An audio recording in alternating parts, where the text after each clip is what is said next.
let's jump out to the D&M Leasing Hotline. Welcome to the program. Friend of the program, the one, the only, pound for pound, just one of the best around when it comes to talking all things foosball, the one, the only, Mr. Brandon Loree from Blogging the Boys. Brandon, number one, appreciate having you on tonight. Yes, and sir. number two, your just overall takeaway and just kind of general consensus after watching that game Sunday night. Gentlemen, appreciate it as always. Man, pound for pound, I like that one. I appreciate that. You know what? I can summarize it this in the best way my dad used to kind of approach things when I ever kind of got into trouble when I was a kid. I'm not mad. I'm just disappointed. And I think that's worse with where things stand right now.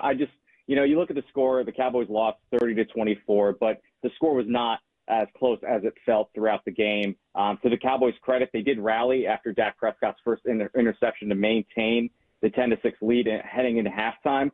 But then, of course, the wheels fell off in the third quarter where they were down multiple scores, as they've been almost all season, 27-10. And there's a stat floating around that they have been now outscored 61-19 in the third quarter of the season. Going into the game, the Cowboys were approaching this 49ers team at the most vulnerable that they've been since 2020. But after the game sort of ends, it feels like the gap continues to get wider and wider between this team and sort of the direction and where they're going. So I will say that I wasn't shocked that they lost the game. I was just disappointed given the fact that where the 49ers stand, they were without Christian McCaffrey. They lost a couple guys during the game. Brandon Ayuk wasn't there. Brock Purdy wasn't perfect. And still they found a way to lose this game, which, was kind of, like I said, disappointing. Not only disappointing, I want to get your thoughts on this because of the way they're losing these games. It's not like, they're competitive. Most of these games, they don't have anything going for them in the first half offensively. Defensively, the defense is not doing very much in the first half. So it's like the game's over before halftime because we've seen this script before. Do you think with this next murder row set of games going into Thanksgiving is the only break when you play the Giants, do you think they can come out of this next group of games? We're talking about Atlanta, Houston, the Philadelphia Eagles, and then the Commanders. Do you think they can come out of that with a split at all? I'm usually glass half full, but I will say that is a very, very daunting task. You look at the Commanders and where they're playing right now, clearly the best team in the division. The Eagles are starting to get better, finding their rhythm with Kellen Moore and his offense. Of course, the Texans, unfortunately lost Stephon Diggs due to a torn ACL, and they're kind of dealing with injuries. But C.J. Stroud, when hot, is one of the best quarterbacks in the NFL. And, of course, the Atlanta Falcons right now, they're finding their stride under a new offensive coordinator. So I would say, it really looks like an uphill battle like it was for the Cowboys heading into this week. And I would say, if they win against the Giants on Thanksgiving, that would be, a welcome victory for them. But I just think when you're asking them to beat the Commanders, the Eagles, the Texans, and the Falcons, that's just, I don't know how you take the Cowboys in any four of those games. Not the way they're constructed. No, you certainly don't. Brandon Loree from Blogging the Boys. He's also the author of the press coverage newsletter, so make sure you subscribe to that while you're here. One of the things that Chris and I discussed pre-show, and then, of course, it was talked about earlier this morning, was Dak's running or lack thereof. Jerry says, hey, we're okay with it. We're not big on him running. We're just wondering, and CA brought this up. I mean, look, you saw him in a boot earlier this year, and in July, everybody said, hey, it's much ado about nothing. Don't worry about it. But there's just something about him this year where, look, the guy's only 31 years old, yet he looks like he's coming off an Achilles injury at the rate he's going right now. What do you make of the fact that, and oh, by the way, you still got him for 4 more years at $240 million for a guy that suddenly isn't mobile. What do you make of this inability to run or his just lack of not wanting to? Yeah, I heard Jerry's comments this morning, and for me, I agree with him in the sense where, listen, a lot of quarterbacks do get injured when they run the ball, and that's totally fine. But when you say something like that, you also have to deliver on the other end where you have to give Prescott a running game. If you don't want him to run, that's 100% okay, and I'm okay with that. But you also have to set him up for success where he doesn't have to run, which means you need an effective run game. And the Cowboys didn't set him up for success so far this season with that. Rico Dowdle has looked great, but when you look at what other teams have done to make their quarterbacks better, look at what the Baltimore Ravens did. They got Derrick Henry. They said, listen, we want to take pressure off of our quarterback to be his best self. He doesn't have to think as much. He knows that he can rely on a strong running game. So they go out and they get Derrick Henry. You look at the Texans, they go out and they get Joe Mixon. They want to help their quarterback not do as much, not think as much, to rely on a strong running game. The Cowboys, unfortunately, haven't done that. And yes, Dak Prescott is paid like the market value quarterback that he is, but he's also leading the league with 16 turnover-worthy plays.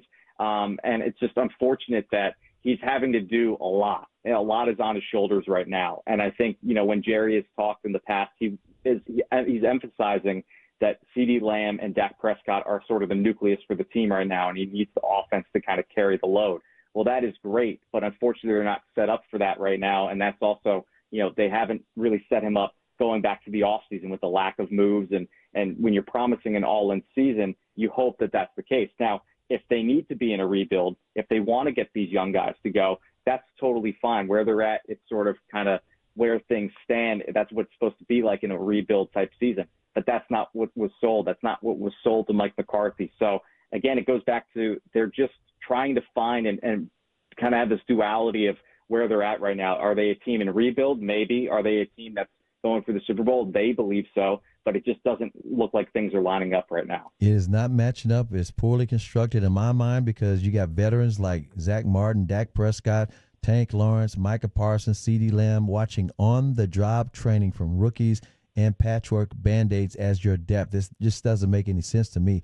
But with that being said, please tell me, in your opinion, how – I'm trying to figure this out, how to put this.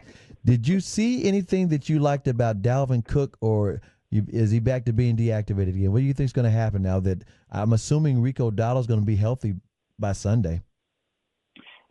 I wish there were more opportunities. I think he kind of just dipped his toe into the water a little bit. I think, again, when you're running behind a young offensive line, like Zeke hasn't had much success this year, Dalvin didn't really have much success. I think the 49ers are definitely a strong defensive front.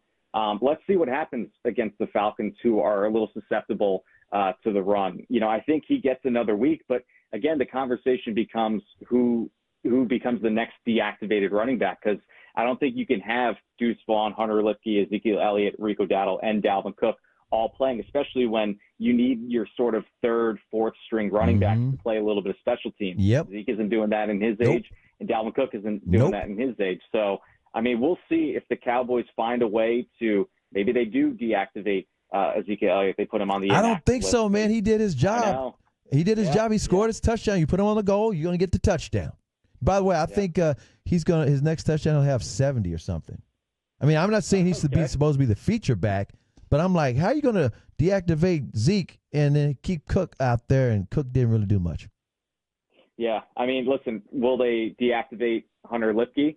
Nope. He seems to be their third down back right now, which is. But he can catch passes like a tight end. I think it's. I think he's gonna have Hunter. You're gonna have to do some special teams too. Well, here's what Deuce Vaughn gets deactivated. Well, here's what I want to, and I don't know. Here's what I don't get. And Brandon Loree's our guest. I get that they told us that Rico Dowdle wasn't healthy or was sick the flu on Sunday, allegedly. But I you know what? For a guy that was allegedly that had the flu or whatever he had, he looked okay signing autographs and bebopping on the sideline and cracking jokes. And he was fine yesterday. Yeah, exactly. So that one day later, that's a hell of a flu that my man's got there. I want to know whatever he's taking, right? So here's what and you tell me what you make of this, because for a team that we've been told, and Jerry said it, Mike McCarthy said it, Stephen Jones has said it, and they've all said it on this radio station. Yeah, hey, we know we got to run the ball better. We know we got to be more aggressive about it. So 3 weeks ago, you have your best running performance of the season with Rico Dowdle against the Pittsburgh Steelers. Has his best performance as a pro, and yet the next week against Atlanta, or the next week against Detroit, you give him one carry in the first half, and you decide you're going to go with 30-year-old Zeke, and then the bye, and then all of a sudden he's sick so that Dalvin Cook can play. What are you telling the rest of this team, and what the hell are we doing right now with Rico Dowdle? Yeah, I mean, it's very confusing to me. If I were the Cowboys, he's definitely the most explosive back, and they were talking about during the draft on the draft show, a lot of the Cowboys, what they were looking for is an explosive running back, a pass-catching running back. You lose a guy like Tony Pollard who provides that sort of pass-catching, dual-threat running back. Rico talked about he wanted to be better in all three phases: pass blocking, catching the football and running the football. And he's far and away the best guy on their team doing so. So, listen, if he's healthy and 100%, there's no question I would hand him the ball the majority of the time and see what he has, because he's the best weapon that they have now coming out of the backfield. And you sprinkle in a little bit of Elliott on the goal line. That's sort of the back that he was brought in to be. Dalvin Cook, if you want to, maybe sit him for a week, see what happens and how it shakes out. I just think that it's been such a confusing thing coming into the year where you have multiple guys who kind of provide the same type of running back, skill set, that they don't have that sort of, Tyrone Tracy that you see in New York and a few other guys around the league.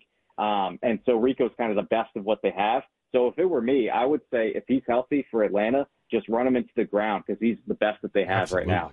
I'm with you, and unfortunately for him and all the rest of those running backs, there are no holes to be found with that offensive line with a couple of rookies, and they're learning on the job. One other note real quick, and I want you to give me your thoughts on this.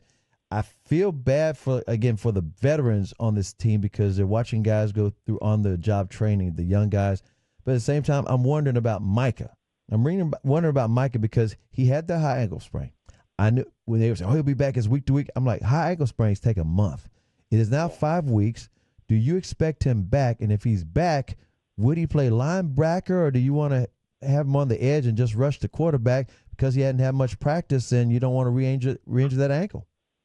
I think if he's healthy, and the coaching staff has shown that if a player isn't 100%, like when Tyler Guyton wasn't really 100% against the Steelers, they'll sit him down. They'll give him an extra week. So I think that if he is active for this weekend, he's 100. I would say that he's going to be 100%, and he has to rush the passer. I think there's no other way. The Cowboys right now have not been able to turn over the football and force turnovers. I think the last time that they had a multi-takeaway game was week 1. So, I mean, that was a long, long time ago, and that was just forcing 2 interceptions. And I think Micah, he affects the game in so many ways where even if he doesn't get his hand on the football or he doesn't take down the quarterback, just having that fear of him on the edge, I think forces a lot more inherent throws. This weekend, if he is healthy, going against a familiar passer in Kirk Cousins, who has also struggled under pressure and is a little bit more of a statue in the pocket, I think you need to have him on the field as an edge rusher if he's 100% healthy, ready to go. To me, if you put him at linebacker, I think that you have what you have with DeMarvion Overshown, Eric Kendricks, and Damone Clark and Maris Leofau. I think that you try and get those guys, going, and we've seen that when the defensive line is going, the linebackers are playing better, and you see the formula and the success that Week 1 had. You just need to duplicate that blueprint, and I think having Micah on the edge kind of gets you that best possible formation. One other thing, fellas, make a note of this. I want you to check this out and look up some stats on this. I'm telling you, this is part of the biggest problem with this team being constructed wrong. Do you realize that with Dan Quinn's defense, even though they had, many linebackers who were really safeties, that those 3 years they went 12-5, they were leading the league or tops in the league with takeaways. Mm-hmm. The Cowboys' offense was a high-scoring offense. Guess why the Cowboys were a high-scoring offense. Guess why? Because the defense was creating shorter fields for the offense and taking it to the house. Yeah. So those defensive touchdowns like Deron Bland was taken back to the house, Trayvon Diggs when he was doing it the year before, those count as, guess what? You got a high-scoring offense or a high-scoring team averaging 30 points a game. That is gone. And it's not a knock against Zimmer. It's the fact that they haven't been getting the takeaways and haven't been creating short fields for the offense, and they also haven't been helping score for the offense. Just saying. Yeah, I agree. I've been trying to find that stat where it's points off of takeaways, because to me, to your point, Chris, I do think that the Cowboys were the best when it came to 2021, 2022, 2023. In that area, you're creating short field for the offense, and you're giving them more opportunities to score. Even if you're getting field goals at that point, the more times that you get the takeaways, the higher the point score is. And we know Brandon Aubrey can hit it from the moon if he needed to. Mm-hmm. And so I just think that where they're at right now, they're not getting the takeaways. The field position is poor. And then in return, it's just you're not seeing the high-scoring offense that we've become accustomed to. All right, Brandon, we'll get you out of here with this, and I'll preface this by saying this is not a Cowboys-related question, even though I think once I ask it, you'll already know the direction I'm heading. What team has helped itself out so far the most with a trade that it has made in the last couple of weeks? Kansas City Chiefs, far and away. A lot of teams have done some really good things, but the Chiefs, they know what their needs are, and they've addressed them with not spending a ton of capital. They're not spending a lot of money. It's funny how you have a player like Josh Uche, where he's known as Josh Uche in New England, but the minute he gets traded to Kansas City, we find out that his name is actually pronounced Josh Uche. So I guess you get a little bit of flair on your name when you go to a Super Bowl winning team, but that's just where things are for the Chiefs. You know, they are undefeated, but they haven't looked their absolute best. They do look a little lackluster on offense. Again, they're also dealing with injuries, but when a team who has a Super Bowl mentality, they are going all in. They want to make sure that when it comes time for January and February, they are limiting the amount of holes that they have on the roster. They have their defensive end that they're trying to pair with their young players, and, of course, with Chris Jones. They got DeAndre Hopkins in the wide receiver room to negate the injuries that have happened to Hollywood Brown. And, of course, their other wide receiver as well, who recently went down. Yeah, Rashee Rice. So I just think that for them, they are doing all the right things, and that's why they are back-to-back Super Bowl winning teams, and they're trying to go for the three-peat. Like, good teams make good moves. And again, if the Cowboys aren't in a position like they've talked about, they don't want to give up draft capital. They don't want to put in the finances to trading for players. I understand that. But then don't sell the all-in aspect of it. Like, just say you're in a rebuild. You want to get your young guys the meaningful reps to carry into 2025. And in that case, I just feel bad for Mike McCarthy because he's just trying to get these guys ready for another coach to come in next year. Real quick, do you like the Deontay Johnson move for Baltimore? I do. Again, you know, you're trying to help out your quarterback in the best possible way, and he's a guy who is known to get open. He has great separation, and if the other guys aren't doing it like a Nelson Aguilar, then that's fine. You know, you have instead of a top 3 wide receiver core, you have guys who are 4 or 5. Your depth is just increased, and if he can get you that for low compensation, I mean, we see what these picks go for in the NFL draft. Teams are trading them left and right. The Baltimore Ravens might trade back in the draft next year and pick up the draft pick that they traded for Johnson. So I just think it's another good move where you recognize a need and you address it in the best possible way. All right, we could be talking about this all night because I'll tell you what, the NFL has become baseball with Reynolds now. Because I mean let's call it what it is. That's what Deontay Johnson is for Baltimore, and that's what D-Hop is for the Chiefs. I mean, they got Reynolds, and hell, you could argue the same for Devontae Adams and the Jets. Real quick, for the folks at home, tell them where they can find you at on the old X and where they can find your newsletter. Yeah, it's going to be at Brandon is Right. That's WRITE, and then of course on Substack at Press Coverage. You know, I know Halloween is coming up, and it's a different holiday, but I will say I think we're going to see a lot more Cowboys fans celebrating Festivus because there's going to be a lot of grievances that need to be aired out. If anybody doesn't know, go look that up. What a pull right there. What a pull right there. My all-time favorite guest right there. Brandon, great stuff from you as always. Festivus for the rest of us. We'll do this again real soon, my friend. Awesome. Thank you, guys. Appreciate it.